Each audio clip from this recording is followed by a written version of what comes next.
स्वागत है। आज का प्रेस कॉन्फ्रेंस इंडिया अलायंस महागठबंधन के सभी हमारे साथी यहाँ उपस्थित हैं। बहुत ही गंभीर मामले को लेकर के आज हम सब लोग आपके बीच प्रेस कॉन्फ्रेंस करने आए हैं। बहुत ही महत्वपूर्ण है। ये लोकतंत्र और संविधान के साथ खिलवाड़ हो रहा है। आप सब लोगों को पता होगा कि इलेक्शन कमीशन ने अचानक से विशेष गहन पुनरीक्षण की घोषणा की है। इसका ये मतलब है कि अभी जो पब्लिश हुआ था वोटर लिस्ट फरवरी माह में, जो फ्रेश घटाव जुड़ाव के बाद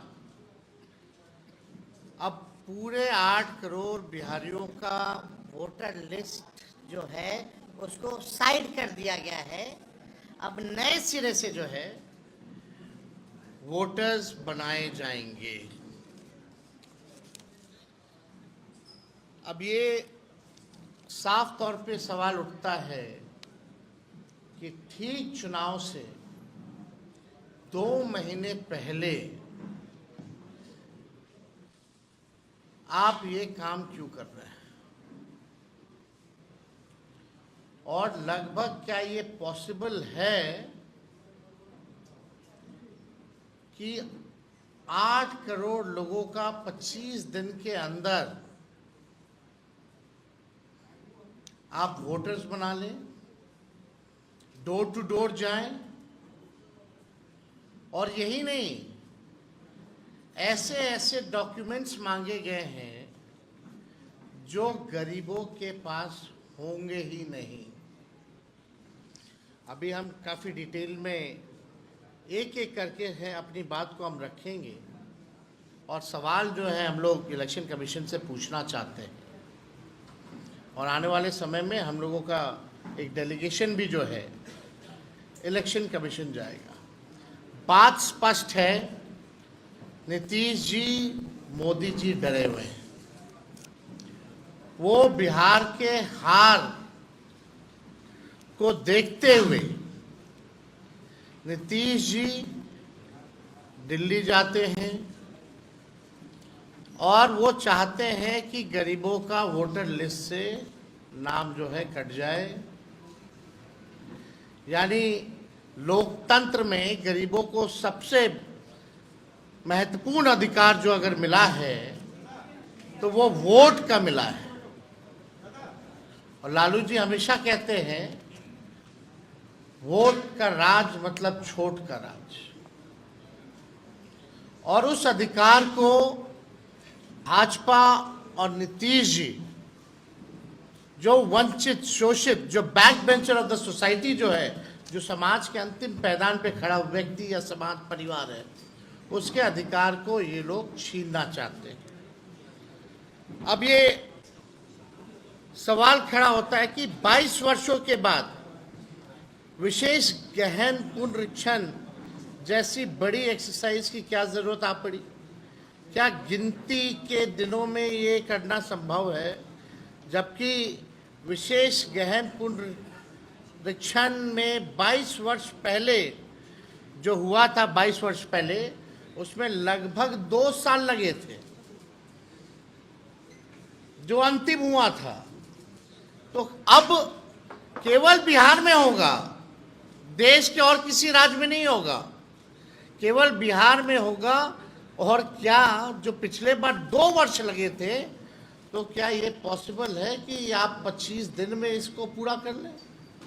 ये सवाल खड़ा होता है, और साफ इसमें साजिश की बू आती है।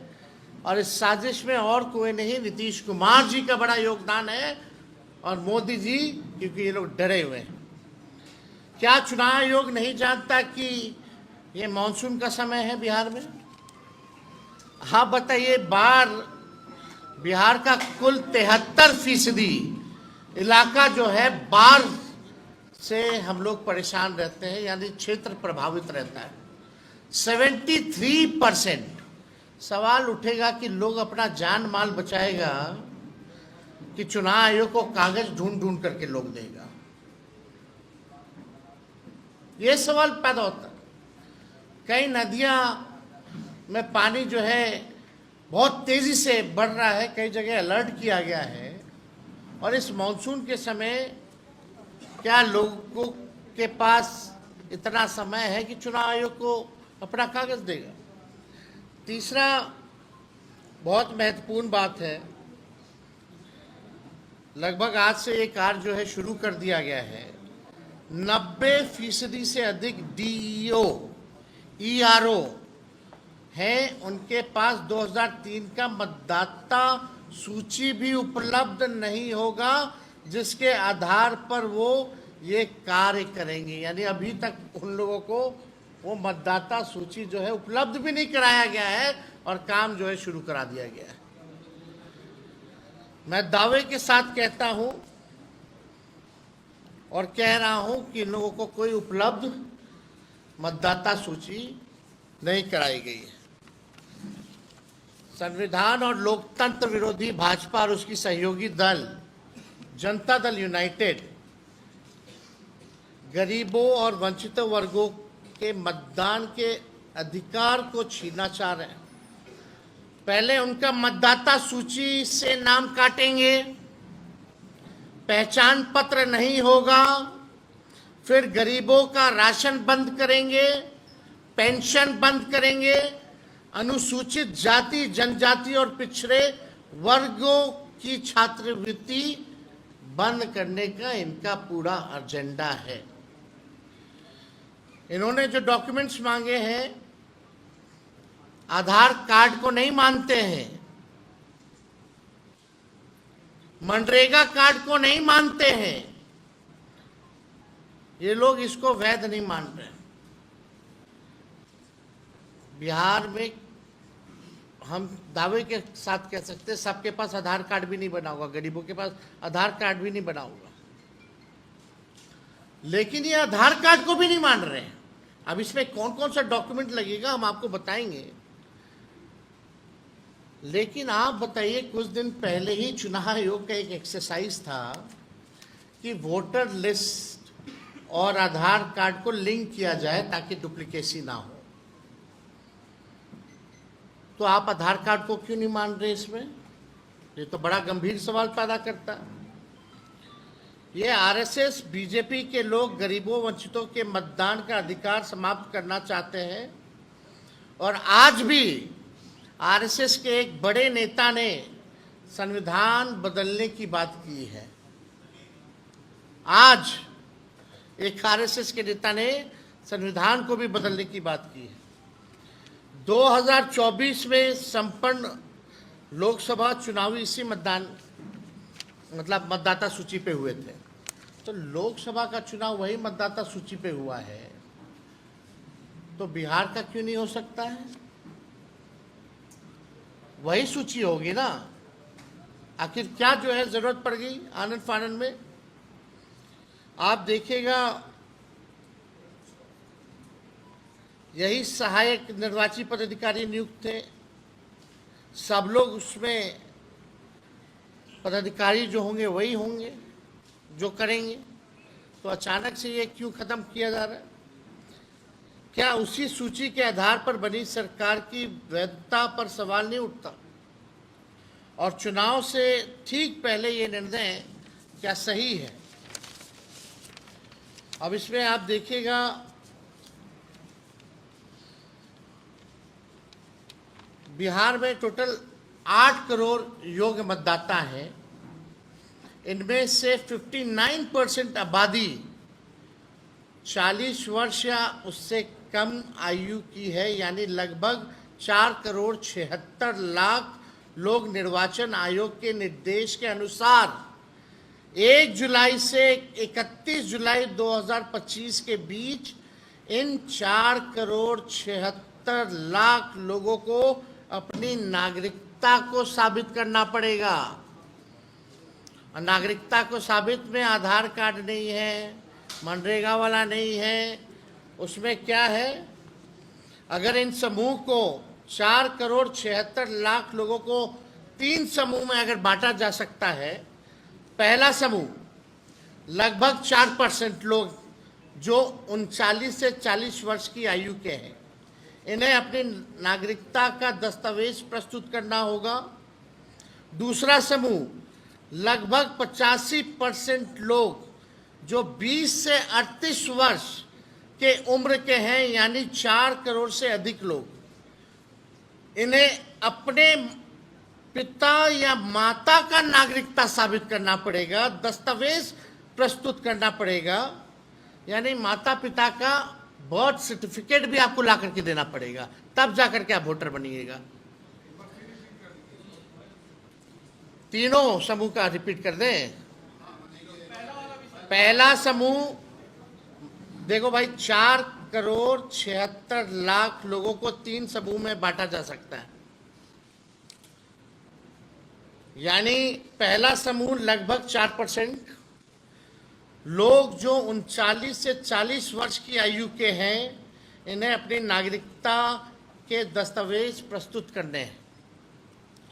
दूसरा समूह लगभग 85% लोग जो 20 से 38 वर्ष के उम्र के हैं, यानी 4 करोड़ से अधिक, इन्हें अपने माता पिता की नागरिकता को साबित करना पड़ेगा, यानी जो 39 साल के लोग जो है 28 से 38 साल के बीच के, 20 से 38 साल के बीच के जो लोग हैं, उनको अपने माता पिता का डेट बर्थ सर्टिफिकेट वगैरह जो है वो लाना पड़ेगा, डॉक्यूमेंट देना पड़ेगा। कितने गांव देहात में आपके माता पिता का, कितना लोगों का सर्टिफिकेट बना है, ज़रा बता दीजिए। वो कहाँ से लाएंगे, और वो भी बाढ़ के समय में। तीसरा समूह लगभग 11% लोग जो 18 से 20 वर्ष के उम्र के हैं, यानी 50 लाख से अधिक वोटर्स, इन्हें अपने दोनों माता पिता के नागरिकता संबंधी दस्तावेज देने हैं। सवाल दोनों है, उसमें आइदर है, इसमें दोनों है, 18 वाले। सवाल यह है कि क्या बिहार के आम नागरिक निर्वाचन आयोग द्वारा मान्य अपने माता पिता का जन्म तिथि और जन्म स्थान का प्रमाण पत्र ला सकते हैं क्या? जो हम सवाल पहले पूछ रहे हैं। निर्वाचन आयोग द्वारा मान्य 11 दस्तावेजों में से 3 अपेक्षाकृत अधिक आम है: जन्म प्रमाण पत्र, मैट्रिकुलेशन प्रमाण पत्र और जातीय प्रमाण पत्र। अब आइए, जन्म प्रमाण पत्र, एक इंटरेस्टिंग डेटा हम देते हैं। ये भारत सरकार का NFH 3 का सर्वे है के अनुसार 2001 से 25 में जन्मे बच्चों में केवल 2.8% के पास जन्म प्रमाण पत्र था। ये अभी का है, उनसे पहले हमारे माता पिता का तो छोड़ दीजिए, कितना % होगा कि नहीं होगा। ये तो 2001 से 25 का भारत सरकार का आंकड़ा है। जो 2001 के बाद जो जन्मे अभी 25 तक का मात्र केवल 2.8% है बर्थ सर्टिफिकेट। तो आप बिहारी का बता रहे हैं, ये बिहार का ही डेटा हम दे रहे हैं स्पेसिफिकली। मैट्रिक प्रमाण पत्र का देखिए, NFS 2 के अनुसार आज 40 से 60 वर्ष के पुरुषों में से केवल 10 से 13% ने हाई स्कूल की पढ़ाई पूरी की है। और जो हाई स्कूल का पढ़ाई अगर पूरी नहीं किया उसका क्या, वो कहाँ से लाएगा, क्या देगा? अब जातीय प्रमाण पत्र पे आइए। इंडिया ह्यूमन डेवलपमेंट सर्वे 2011-12 का के अनुसार अनुसूचित जातियों के लगभग 20% और अन्य पिछड़ा वर्ग लगभग 25% लोगों के पास जातीय प्रमाण पत्र था। उच्च जातियों में तो ये अनुपात और भी कम होगा, इसलिए औसतन 20% से भी कम परिवारों के पास ये प्रमाण पत्र उपलब्ध है। 20% से भी कम। कहां से बाकी का लोग लाएगा? अपने ही देश में कैसे हम लोग साबित कर पाएंगे? डॉक्यूमेंट नहीं है। और 73% लोग बाढ़ से हमारा क्षेत्र जो है प्रभावित रहता है। ये 25 दिन में कैसे होगा? जो पिछले बार आखिरी बार हुआ था तो 2 वर्ष लग गए थे। और सवाल उठता है कि केवल बिहार में ही क्यों, और देश भर में क्यों नहीं हो रहा? ये पूरी तरीके से साजिश की बू है और इसमें एनडीए के लोग जो हैं मिले हुए हैं। अब इसका अर्थ यही है, अधिकतम लोगों के पास ऐसा कोई दस्तावेज नहीं है जिसे उनकी जन्म तिथि में जन्म स्थान सिद्ध हो सके। हमारा स्पष्ट मत है, ये सारा खेल चुनाव से पहले मतदाताओं की छटाई करके सत्ताधारी दल को फायदा पहुंचाने के लिए ये काम जो है किया जा रहा है। बिहार में सबसे ज्यादा पलायन है। अब जो लोग बिहार के बाहर हैं, अभी हमारे सांसद राज्यसभा के संजय यादव जी ने पूछा भारत सरकार से, बताओ बिहार के लोग कितने जो हैं पलायन किए हैं, जरा हमको आंकड़ा दीजिए। तो लेबर मिनिस्ट्री से जवाब आता है, जो लेबर मिनिस्ट्री में जो रजिस्टर जो किए हुए हैं लेबर्स, लगभग 3 करोड़ के आसपास जो रजिस्टर्ड हैं। अगर नॉन रजिस्टर्ड की बात करें तो लगभग 4.5 से 5 करोड़ की संख्या हो जाती है। वो कब आएंगे, क्या करेंगे, नहीं होगा, उनका कैसे बनेगा रे भाई? वो कैसे वोट देंगे? यानी लोकतंत्र को आप खत्म कर रहे हो, संविधान को खत्म कर रहे हो। आप गरीब वंचित समाज से जो लोग हैं, जिनका सदियों से आपने शोषण किया है, फिर से ही आरएसएस या भाजपा और नीतीश जी उनके सहयोगी शोषण करवा रहे हैं, वोट का अधिकार छीन रहे।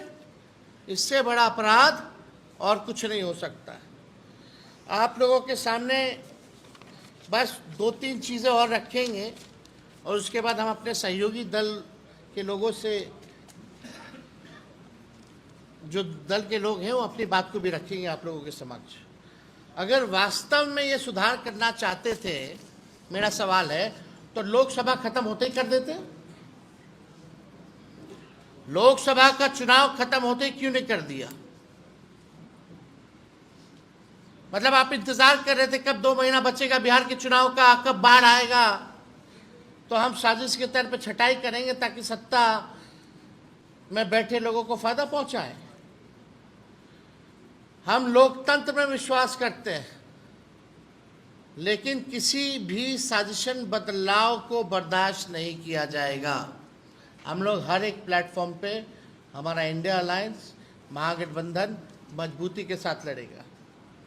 हम जनता के साथ खड़े हैं। बिहार अलर्ट है, कोई कंफ्यूजन में ना रहे। बिहार के लोग राजनीतिक सामाजिक रूप से सबसे जागरूक प्रदेश है और ये साजिश को देखते हुए बिहार और हर एक बिहारी जो है अलर्ट है। ऐसा गलती मत कीजिएगा कि भुगतना पड़े।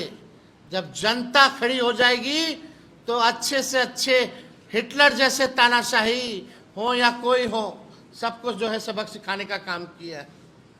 किसी भी कीमत पे, किसी भी कीमत पर हम चुनाव आयोग की मनमानी को हम लोग चलने नहीं देंगे। जनता तैयार है और जो अधिकारी इनके हाथों में खेलेंगे उन्हें भी जनता देखने का काम करेगी। हम निर्वाचन आयोग से पारदर्शिता की मांग करते हैं, होना चाहिए। और एक और इंटरेस्टिंग बस डेटा हम देना चाहेंगे। अभी हम लोगों ने 17 महीने की जो हम लोगों की सरकार थी, हम लोगों ने जाति आधारित गणना कराया और उस जाति आधारित गणना में लोग डोर टू डोर गए, सवाल केवल पूछा, कोई डॉक्यूमेंट नहीं मांगा। उसमें लगभग 9 से 10 महीने लग गए। इसमें तो ऐसे ऐसे डॉक्यूमेंट कहां से बनवाएगा लोग, कितनों के पास है ही नहीं। और 25 दिन में कैसे पूरा हो जाएगा? अगर 2 महीने में आप 8 करोड़ लोगों का सूची, मतदाता सूची बना सकते हो, तो 2 महीने के अंदर जातीय जनगणना पूरे देश में कराइए। ये हम लोगों की मांग है, कराइए। फेज वाइज क्यों कर रहे हैं? भारत सरकार के अनुसार बिहार के 2,90,00,000 मजदूर, जो हमने आपको पहले भी बताया, वो बाहर है, पलायन है। उनके लिए क्या व्यवस्था है? जो पलायन करके जो भी मजदूर गए हैं, उनके लिए कोई व्यवस्था तो होनी चाहिए ना। क्या है व्यवस्था? आप तो मीडिया हो, आप लोगों को तो सब कुछ पता रहता है, लेकिन आप लोगों को भी आश्चर्य लग रहा होगा कि क्या कर रहा है भाई चुनाव आयोग। ये तो मजाक उड़ा रहे हैं, संविधान का मजाक उड़ा रहे हैं, लोकतंत्र का मजाक उड़ा रहे हैं, गरीब बिहार के मतदाताओं का मजाक उड़ा रहे हैं, उनका हक अधिकार छीना जा रहा है। ये बहुत गंभीर मसला है, इसलिए इस साजिश को हम लोग सहन नहीं करेंगे। अब पूरा बिहार, अब बिहारी अलर्ट है, और हम चाहेंगे कि कांग्रेस के प्रदेश अध्यक्ष जो हैं अपनी बात को रखें।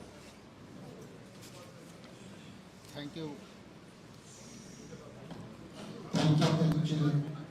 हेलो, बहुत धन्यवाद तेजस्वी जी। मंच पर विराजमान आदरणीय दीपांकर भट्टाचार्य जी और मंचासीन हमारे इंडिया गठबंधन के तमाम अलायंस पार्टनर, मैं सबका अभिनंदन करता हूं, स्वागत करता हूं। यहाँ उपस्थित सभी इलेक्ट्रॉनिक्स मीडिया, प्रिंट मीडिया के साथियों को भी अभिनंदन करता हूं। जैसा कि विस्तार से हमारे तेजस्वी यादव जी ने आपको बातें कही, इसमें और इन मुद्दों को आगे बढ़ा भारतीय राष्ट्रीय कांग्रेस की तरफ से मैं 2-3 बातें आपके सामने रखूंगा। पहली तो ये बात है कि ये समझने की आवश्यकता ये है कि क्या ये चुनाव के समय मात्र 2 महीना रह गए हैं और लीगल तरीका से, जैसा कि महाराष्ट्र में अनलीगल तरीके से वोटर लिस्ट में ऐड किए गए थे और महाराष्ट्र के चुनाव अनलीगल तरीके से वोटरों को ऐड कर करके और पूरी वोट को प्रभावित किया, और उसी वोट के बदौलत महाराष्ट्र में एनडीए सरकार अपनी बनी।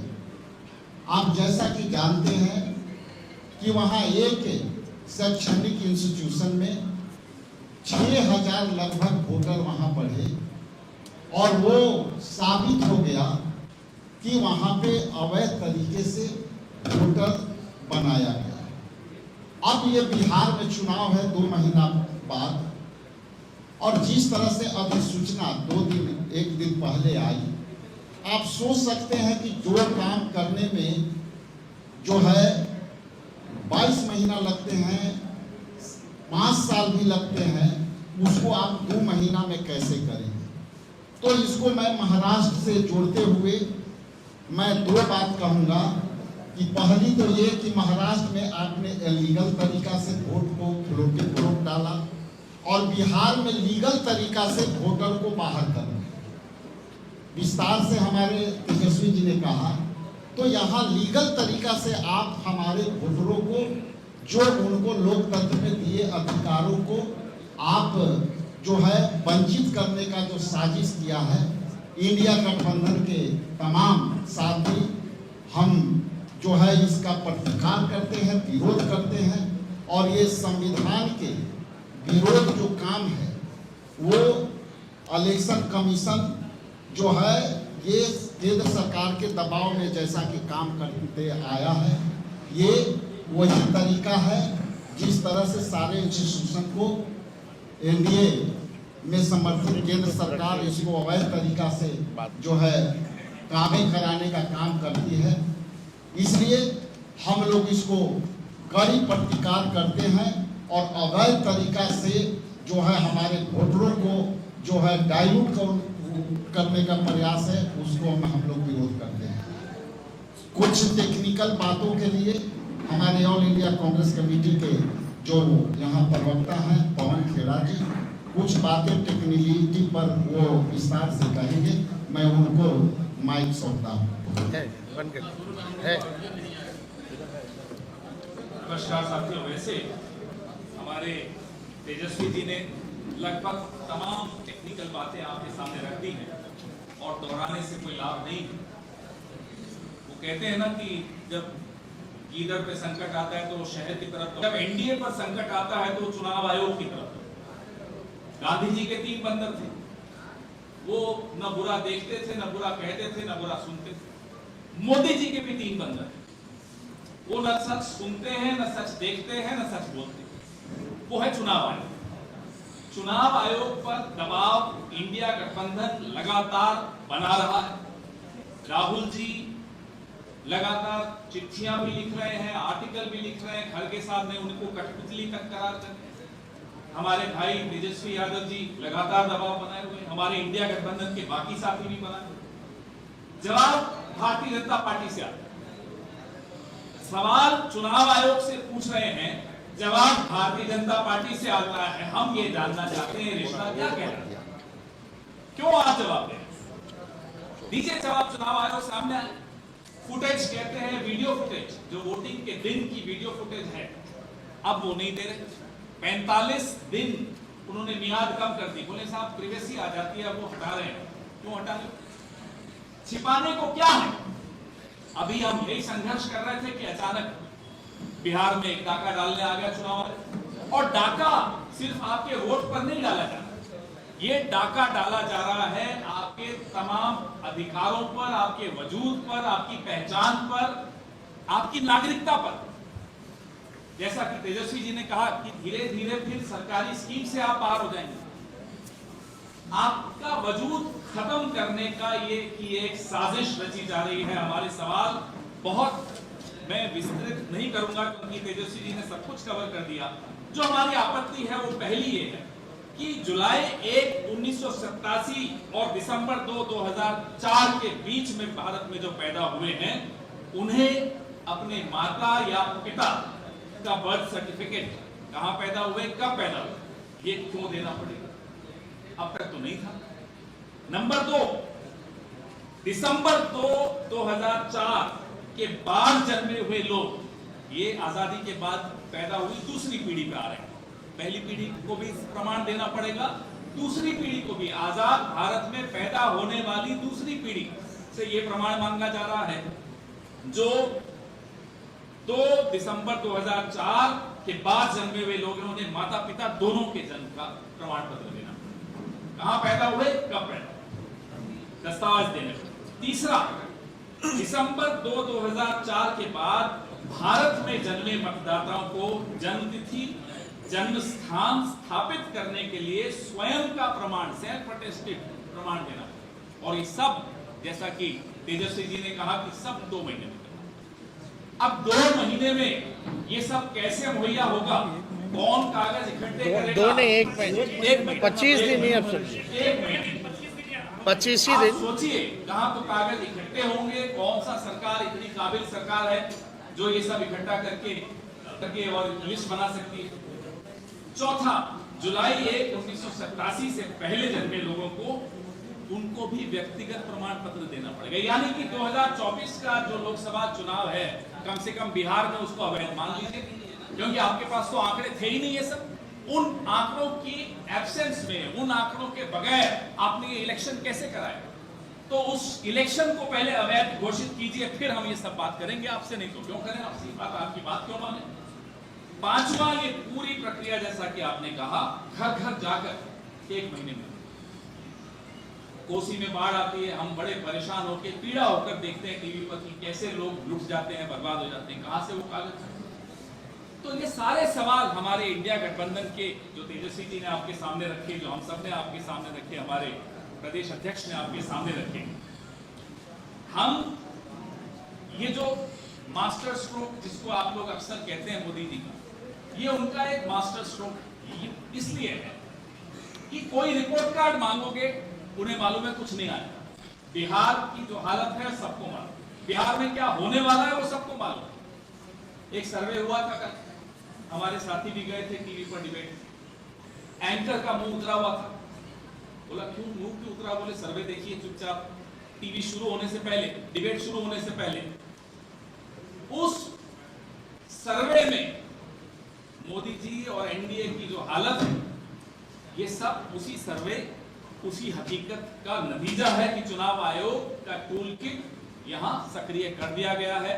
तेजस्वी जी माफ कीजिएगा, आप कह रहे हैं सिर्फ बिहार में हो रहा है। बिहार तो एक प्रयोगशाला है, ये लेबोरेटरी है, ये पूरे देश में करेंगे। ये पूरे देश में एससी, एसटी, ओबीसी, अल्पसंख्यक, तमाम ऐसे लोग, नौजवान सबसे ज्यादा, क्योंकि नौजवान सबसे ज्यादा दुखी है इन सरकारों से। नौजवान परीक्षा में पेपर लीक से दुखी है, बेरोजगारी से दुखी है, उन सबको बाहर कर दिया जाएगा, उन सबको वंचित कर दिया जाएगा वोट देने के अधिकार से। ज्यादा समय नहीं दूंगा, आपको सवाल भी पूछने हमारे बाकी साथी भी हैं, तो अब मैं अपने इंडिया अलायंस के दूसरे सदस्यों से आग्रह करूंगा कि वो अपनी बात चाहिए। दीपांकर जी अपनी बात को रखें।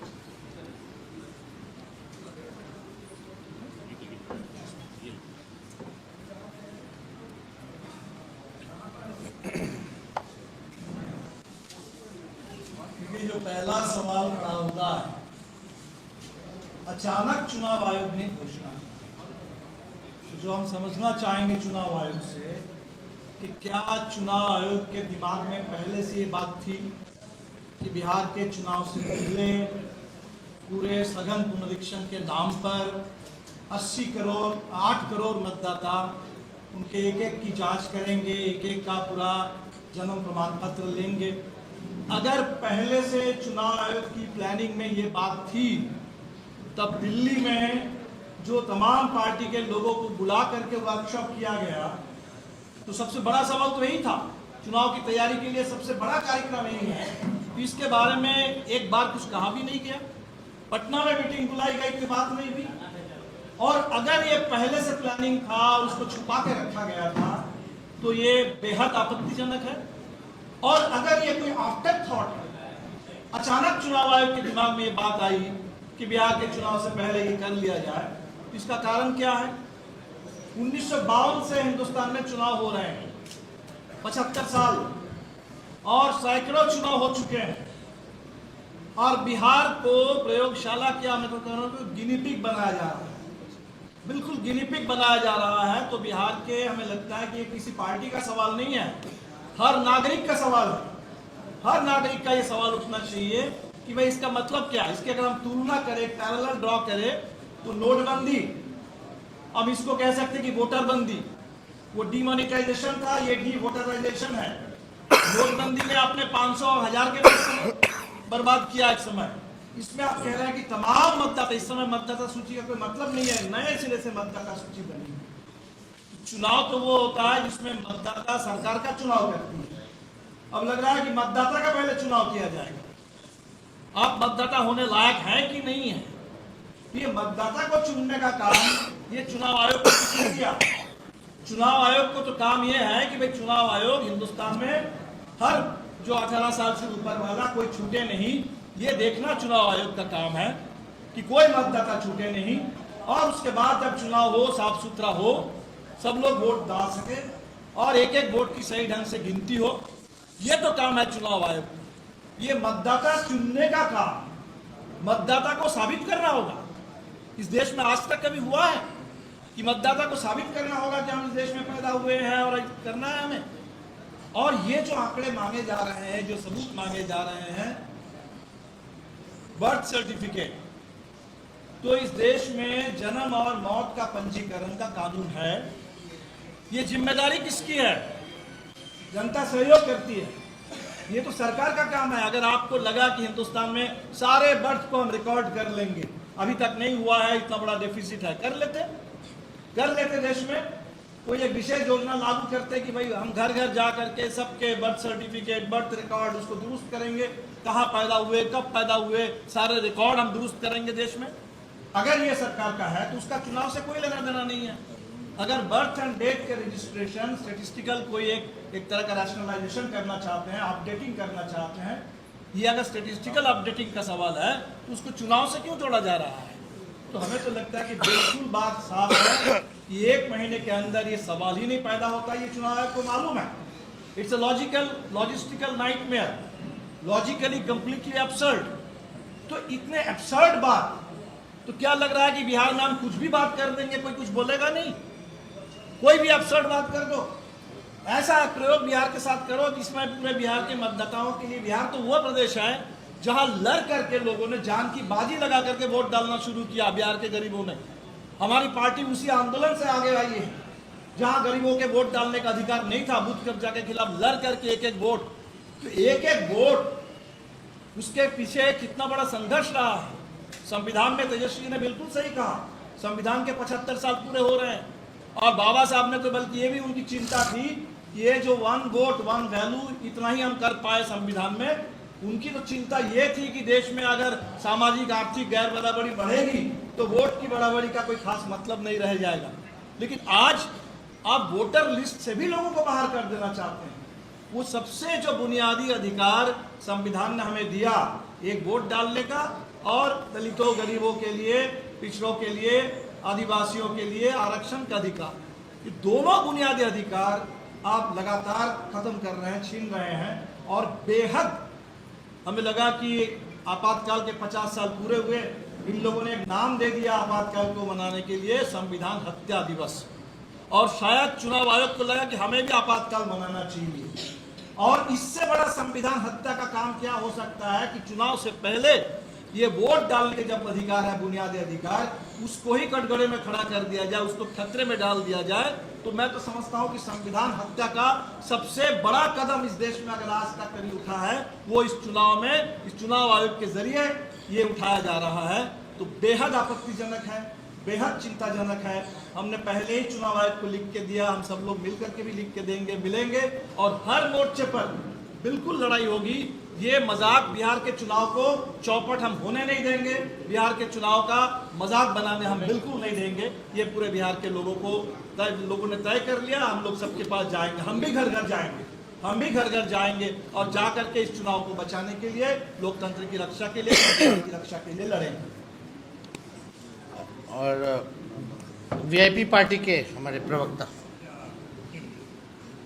बहुत बहुत धन्यवाद आदरणीय तेजस्वी यादव जी, गरीबों की आवाज रखने वाले आदरणीय दीपांकर भट्टाचार्य जी, बड़े भाई पवन खेड़ा साहब, राजेश राम जी, और सीपीएम और वाम दल के हमारे मजबूत गठबंधन के साथी। छोटी बात करूंगा आपसे। कुछ ही दिन पहले इलेक्शन कमीशन का जो है आपका किस तरह से हमारे पार्टी के ऊपर लोकसभा से पहले वार किया गया और हमारे सिंबल को फ्रीज कर दिया गया, एक साजिश के तहत फ्रीज किया गया। लेकिन हम लोग कानूनी लड़ाई लड़े और सब मिल के जो है फिर से अपना सिंबल को वापस लिया। ये जो कानून जो लाया जा रहा है इलेक्शन कमीशन की तरफ से, जो है इलेक्शन कमीशन का जो है जिस तरह से डमी होके भाजपा के कहने पे नाच रही है इलेक्शन कमीशन ऑफ इंडिया, जो है ये सिंपल बात है कि ये बैकडोर का एनआरसी है। एक एनआरसी को लाने का एक बैकडोर, जो एनआरसी जो हल्ला हो रहा था उसका एक बैकडोर का एनआरसी है। युवा वोटर, एससी, एसटी जितने भी लोग हैं उसको वोट किस तरह से रोका जाए, उसका भी एक साजिश है। जो अम्बेडकर साहब के विचारधारा के लोग हैं उसको किस तरह से रोका जाए, उसका है। और छोटी सी बात और कहूंगा, कागज का फेरा लगाकर वोट नहीं देना है और किसी तरह से रोकना है, क्योंकि जान चुके हैं कि बिहार की जंग जो है ये हार चुके हैं। इलेक्शन कमीशन बारात खड़ी करके दुल्हन ढूंढ रहा है। तो छोटी बात यही है, और बड़े नेता लोग भी हैं यहाँ पे, हम आगे समय की कमी है, हम उनको देना चाहते हैं। चाहिए सीपीआई से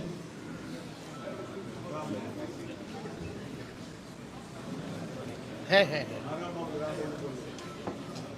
हमारे इंडिया महागठबंधन के कोऑर्डिनेशन कमेटी के अध्यक्ष तेजस्वी जी और गठबंधन के तमाम मित्र दलों के साथियों, बातें सभी आ चुकी हैं, इसलिए मैं सिर्फ 2 बातों की ओर इशारा करना चाहता हूँ।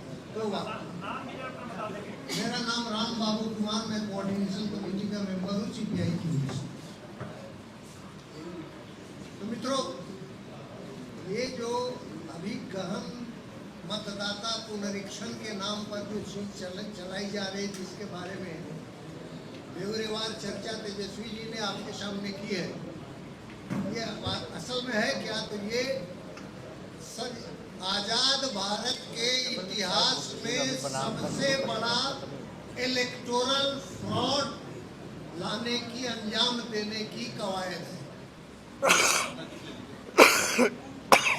ये सबसे बड़े इलेक्टोरल फ्रॉड को अंजाम देने की कवायद, ये जिसे हम भारत का चुनाव आयोग कहते हैं, मैं कहता हूं कि ये भारत का नहीं, ये नरेंद्र मोदी का जो चुनाव आयोग है उसके तरफ से ये सबसे बड़ी फ्रॉड की कवायद की जा रही है। और इसमें सबसे तकलीफदेह बात बिहार के लिए और बिहार वासियों के लिए है कि बिहार के लोगों को आप जब जन्म प्रमाण पत्र मांगते हैं तो बच्चे की उम्र जानी जाती है। आप तो माता पिता का भी मांग रहे हैं, जन्म प्रमाण पत्र और प्रमाणुष का और उनके जन्म स्थल का। इसका मतलब अब यहाँ के लोगों को अपने माता पिता की वैधता भी प्रमाणित करनी पड़ेगी कि उनके माता पिता वैध हैं और वो उनकी वैध संतान है। ये इतना बड़ा अपमान बिहार का और बिहार वासियों का है और इसलिए इसके खिलाफ में बिहार में जबरदस्त रूप से सड़कों पे उतरने की और इसका प्रोटेस्ट करने की जरूरत है। सिर्फ कानूनी विरोध से ये काम नहीं होने वाला है, क्योंकि ये बिहार के लोगों को अपने इस अपमान का, उनके साथ जो भेदभाव बढ़ता जा रहा है, जो सबसे बड़ा इलेक्टोरल फ्रॉड हो रहा है, लोकतंत्र और संविधान के साथ तो ये सबसे बड़ा खिलवाड़ होने जा रहा है, इसके विरोध में हमको इकट्ठे होकर के मैदान में उतरना पड़ेगा, उसकी तैयारी करनी पड़ेगी। इन्हीं शब्दों के साथ में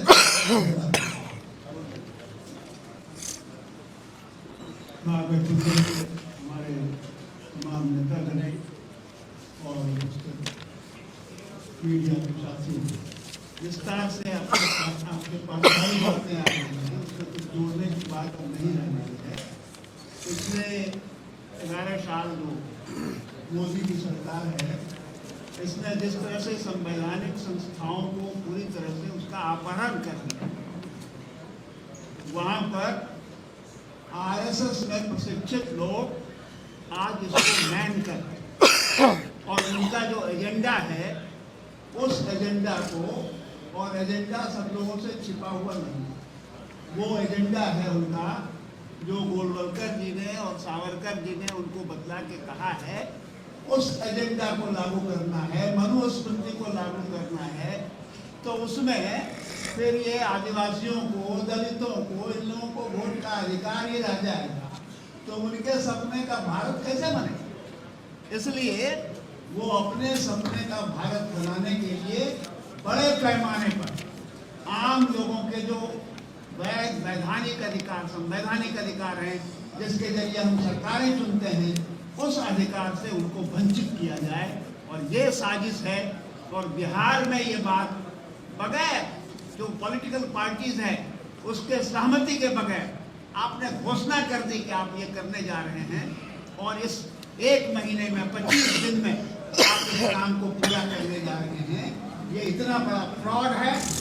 हम तमाम लोग जो इस देश में जो कॉन्स्टिट्यूशनल फ्रेमवर्क है, उसका जो धर्मनिरपेक्ष जनतांत्रिक चरित्र है, उसकी हिफाजत के लिए सड़कों पर जाएंगे, संघर्ष करेंगे और ये काम नहीं होने देंगे। इनको इतिहास से सबक लेने की जरूरत है।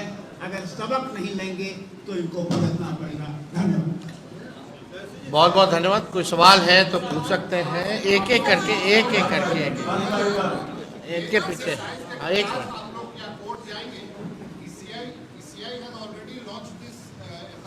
नहीं, एज आई मेंशन बिफोर कि पहले अपनी जो आपत्ति जो है इलेक्शन कमीशन में हमारा डेलीगेशन जो है वो जाएगा और अपनी बात को जो है रखेगा दिल्ली में।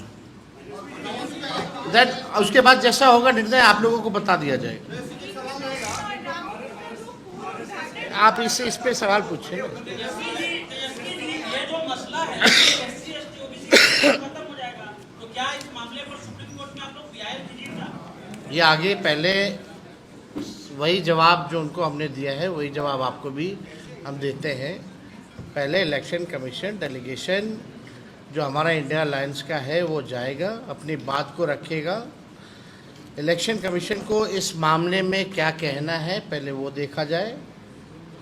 मेरे तरह होनी चाहिए और ये कैसे होगा, क्योंकि विपक्ष के सवालों को जो जवाब हम इलेक्शन कमीशन से ढूंढ रहे हैं, election commission should satisfy opposition, उनको सेटिस्फाई करना चाहिए। यही लोकतंत्र है ना।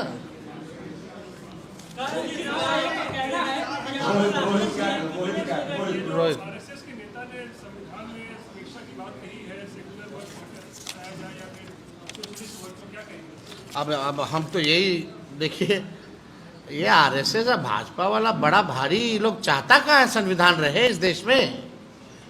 ये तो आरएसएस के लोग अपना एजेंडा चलाना चाहते हैं। अब लोकतंत्र कहाँ बचेगा जब वोटिंग का ही राइट अगर आप छीनने लगे तो लोकतंत्र ही खत्म है। प्रधानमंत्री जी विदेश जाते हैं, बोलते हैं कि हमारा डेमोक्रेसी के बारे में बात करते हैं। इसके बारे में जरा बात करेंगे कि प्रधानमंत्री मजाक उड़ाएंगे लोग देश का। ये क्या हो रहा है? 25 दिन में 8 करोड़ लोग का, वो भी ऐसा डॉक्यूमेंट। ये बात मेरी तेजस्वी की नहीं, हम तो जितने प्रिंट मीडिया हैं, हमसे जो गलती हो मत छापना, मेरी बात को मत छापना, लेकिन जो हकीकत है उसको जरूर आप लोग छापिएगा। ये आपके बारे में बात है, हमारे बारे में बात है, ये बिहार के हर एक लोगों के बारे में बात है कि आप फिर से आप जो है नया लिस्ट बनाइएगा वोटर का। क्या ये पॉसिबल है मॉनसून के समय में, जब 73% क्षेत्र हमारा बाढ़ से प्रभावित रहता है? तो ये पूरी तरीके से आप देखिएगा, ये होश बोले हैं। हाँ, होश बोले। इन्होंने बोला जो प्रेम्बल्स जो है उसमें से सेकुलर शब्द और समाजवादी जो शब्द है उसको हटा देना चाहिए। कौन है भाई? देश की आजादी में क्या कुर्बानी है जो तुम देश के संविधान के बारे में बोल रहे हो? क्या कुर्बानी है? अंग्रेज के चमचे लोग अब हम लोगों को बताएंगे कि क्या करना चाहिए, नहीं करना चाहिए। एक बार छू के तो दिखाओ संविधान को।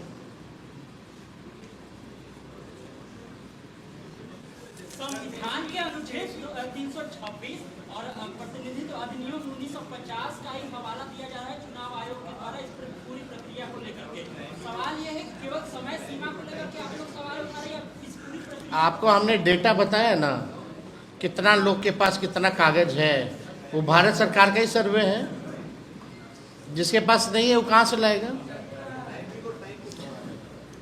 हम तो कहे ना भाई कि लोकसभा के बाद ही करवाते हैं आप। ये 2 महीना इंतजार क्या करना था अचानक से? वो भी ठीक कहा दीपांकर जी ने। अभी सब ऑल पार्टी के लोगों को बुलाया गया था दिल्ली, वहाँ ट्रेनिंग दी गई थी। कार्यक्रम क्या होगा नहीं होगा उसमें इसका क्यों नहीं जिक्र किया गया? ये अचानक से ऑल ऑफ सडन, यानी कहीं से इलेक्शन कमीशन में फोन गया है भैया।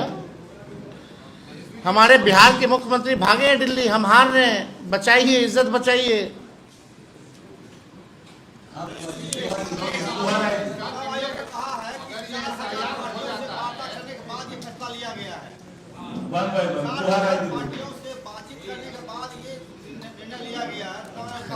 इसके बारे में किसी को जानकारी नहीं। तो जो परसों जो नोटिफिकेशन हुआ है उसी में जो पता चला है हम लोगों को, इसका तो कहीं भी कोई जिक्र नहीं।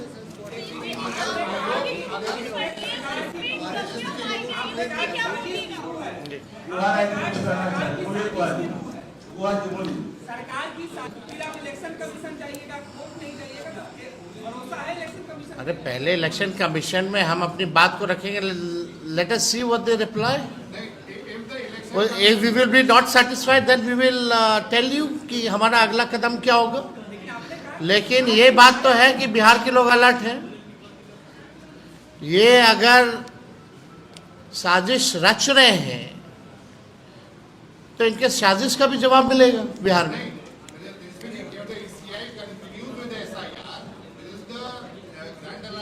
नहीं, नहीं, आप बस हमारे कदम के बारे में पूछिएगा क्या है। हम बोल रहे हैं कि हम लोग पहले एक बार अपनी बात को रखेंगे, फिर अपने कदम को बताएंगे। बट क्या आपको नहीं लगता ये चिंताजनक है?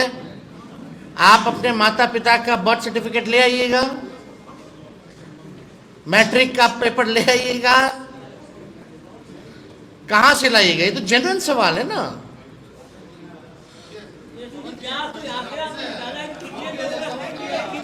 Now, last question.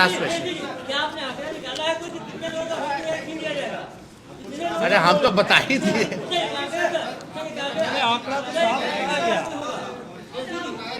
एक मिनट। गांधी जी के 3 मंत्र आपने बताया, one is election commission, what about 2 others? उनकी आइडेंटिटी क्या है? They are the election commissioners, 3 election commissioners. और बाकी भी है, ये डबल इंजन नहीं है, 4-5 इंजन डब्बे हैं पीछे। एक ईडी है, एक सीबीआई है, इनकम टैक्स है, इलेक्शन कमीशन है। तो ये 6 डब्बों की चल रही है सरकार। Thank you.